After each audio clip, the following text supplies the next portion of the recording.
Ayan, napakadumi yung drum brake ni Daddy.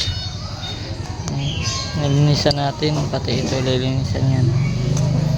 Ayan, iba na yung tunog niya eh.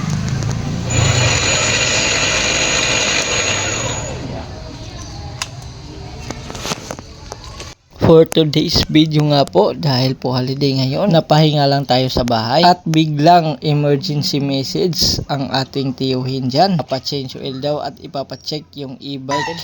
Change oil lang natin guys. Tara, samahan niyo ako, pakinggan niyo to. P21 said, pagdating sa samahan, laging the best yung pagsasabi ng totoo. Yun kasi ang sikreto para tumagal ang pagsasama niyo, lalo na sa pagkakaibigan.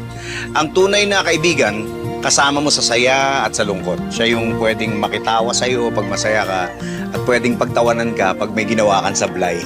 Ang tunay na kaibigan, bihirang matagpuan, mahirap iwanan at imposibleng makalimutan.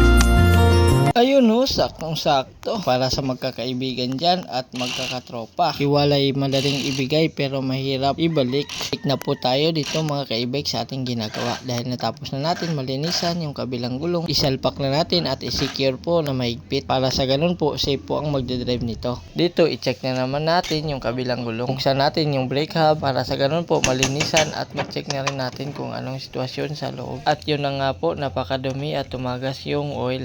Dahil po sa kalumaan o sa katagalan ng e-bike, kaya nagkaganito. Ayan guys, ang napakadumi.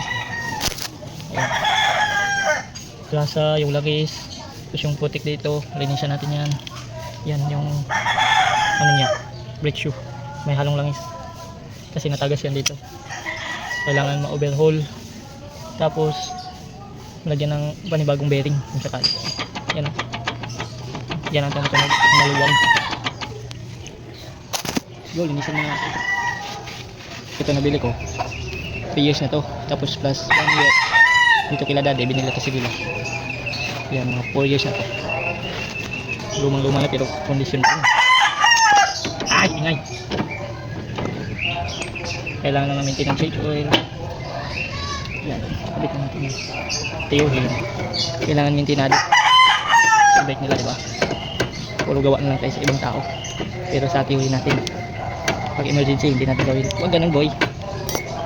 Uy, may higpit masyado. Secure siya, hindi siya mga tatang.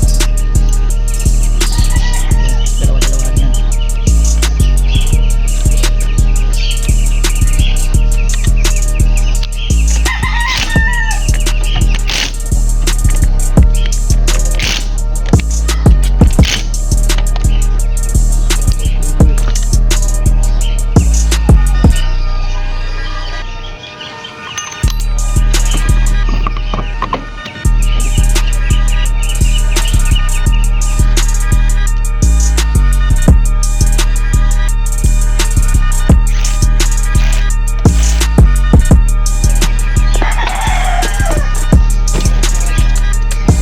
Wala kayong jack guys, mag-repair kayo, pwede yung battery.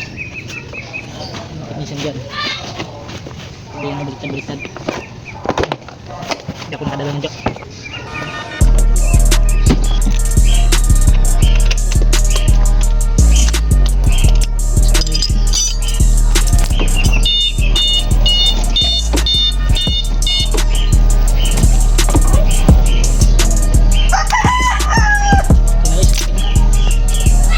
At ayun, okay na, hindi na maganit at tumutunog preno.